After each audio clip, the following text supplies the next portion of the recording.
வணக்கம். நீங்கள் எந்த நிலையில் இருந்தாலும் என்ன வேண்டும் என்றாலும் எல்லாம் வல்ல இந்த பிரபஞ்சம் உங்களுக்கு வழங்க என் பிரார்த்தனை. இன்றைக்கு ஒரு அழகான எண்ணங்களோடு உங்களை வந்து சேர்கிறேன். பிரபஞ்சத்தோடு உறவு கொண்டாடுங்கள். நம்ம முன்ன பின்ன தெரியாத ஒரு விஷயத்துக்குள்ளே நம்ம போயிட்டுருக்கோம். பிரபஞ்சம்னா என்னன்னே தெரியாது, விஷயங்களே நமக்கு புரியாது. ஓகேயா? இந்த சூழ்நிலையில் நாம் பிரபஞ்சத்தை நாடணும். யாரோ சொன்னாங்க, என்ன மாதிரி ஒரு வீடியோ பார்த்தீங்க, அது எப்படி நமக்கும் அதுக்கும் ஒரு உறவை உண்டாக்கணும். முதல்ல யாராவது ஒரு ஃப்ரெண்டு வந்தால் டக்குன்னு போய் உடனே அவங்க வீட்டுக்கு போய் காஃபி சாப்பிட்றதில்ல. இல்லை அவங்கள வந்து ஓகே கொஞ்சம் இதை கொடுங்க, இதை ஹெல்ப் பண்ணுங்கன்னு சொல்கிறதில்ல. நாம் அதை புரிந்து கொள்ள வேண்டும். அந்த மாதிரி புரிந்து கொள்வதற்கு பிரபஞ்சத்தின் உள்ளே என்ன நடக்குது அப்படின்னு நமக்கு தெரியணும். வாட் இஸ் திஸ் பிரபஞ்சம்? இதில் என்ன நடக்குது? எப்படி நமக்கு இது நம்ம வாழ்க்கை துணையாக இருக்க போகுது? இதுதான் விஷயம் நாம் தெரிஞ்சுக்க வேண்டியது. முதல்ல என்ன செய்யணும்னா, பிரபஞ்சத்தின் மீது அதீதமான நம்பிக்கை வைக்க வேண்டும். நம்பிக்கைன்னா அசைய முடியாத நம்பிக்கை. இது நடந்துடும், இது செஞ்சிடும் அப்படின்னு. ரெண்டாவது, நான் சமீப காலமாக நிறைய பேர்கிட்ட பேசும்போது அவங்களுக்கு எல்லாமே இருக்குது, அவங்களுக்கு குறை ஒன்றுமே கிடையாது. வீட்டில் நல்ல கணவர், குழந்தைகள், வீடு, நல்ல அவங்க அந்த லேடிக்கே ஒரு வேலை இருக்குது, அந்த ஜென்ஸுக்கே ஒரு வேலை இருக்குது, எல்லாம் இருக்குது. இருந்தாலும் எனக்கு மனசு கஷ்டமாக இருக்குது, இது சரியில்லை. எங்கள் வீட்டுக்காரு அவங்க அக்கா தங்கச்சியோட நல்லா பேசிகிட்டு இருக்காருன்னா, அக்கா தங்கச்சியோட பேசுகிறது எது? அது தொப்புள் கொடி உறவு இல்லையா? அதெல்லாம் அந்த மாதிரி குறை சொல்லிகிட்டே இருக்காதீங்க. இருக்கிற எல்லா விஷயத்தையும் பார்த்து முதல்ல சந்தோஷப்படுங்க. அதுதான் ஃபஸ்ட்டு ஸ்டெப் டுவர்ட்ஸ் பிரபஞ்சம். புரிஞ்சுதா? நீங்கள் சந்தோஷமாக இருக்கிறதுக்கெல்லாம் சந்தோஷப்பட்டதான் சந்தோஷம் மேலே மேலே மேலே வரும்.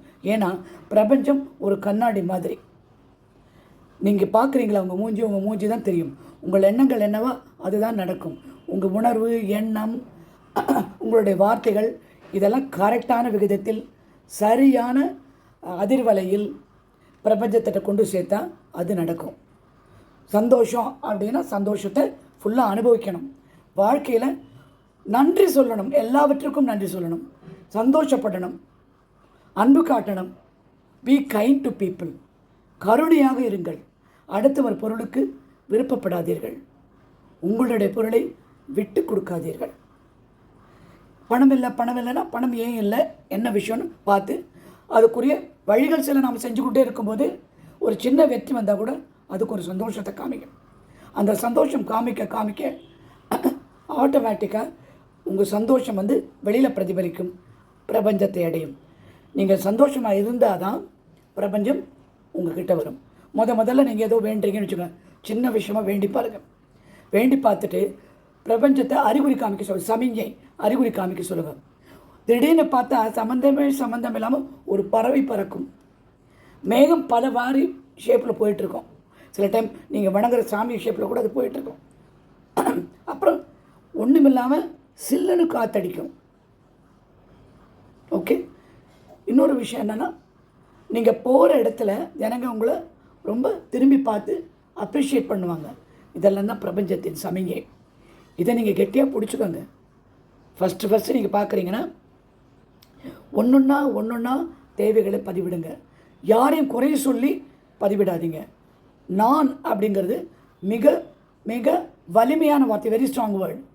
நான் நன்றாக இருக்கிறேன், நான் இந்த பணத்தை என்னிடம் இந்த பணம் வந்து சேர்ந்தது இப்போது, நன்றி. என் கணவர் என்னிடம் மிக நன்றாக இருக்கிறார் இப்போது, நன்றி.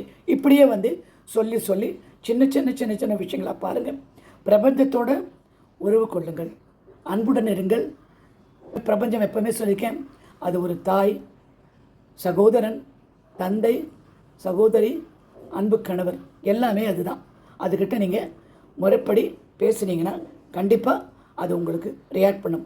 இந்த உறவு தான் முதல்ல நீங்கள் செய்ய வேண்டிய முக்கியமான வேலை. பிரபஞ்சம் வெளியில் எங்கேயுமே இல்லைங்க, உங்களுக்குள்ளேயே. உங்கள் மனதின் ஒரு பகுதி, உங்கள் ஆழ்மனம்தான் பிரபஞ்சம். இதோடு உறவு கொள்வது பெரிய செப்படுவது கஷ்டமான விஷயமே கிடையாது. உணர்வு பூர்வமாக நீங்கள் உணர்ந்தால் பிரபஞ்சம் உங்களுடன் பேசும். நீங்கள் தான் பிரபஞ்சம், பிரபஞ்சம்தான் நீங்கள். இத்தோடு இனி ஒரு நல்ல செய்தியோடு உங்களை நான் சந்திக்கிறேன் மீண்டும்.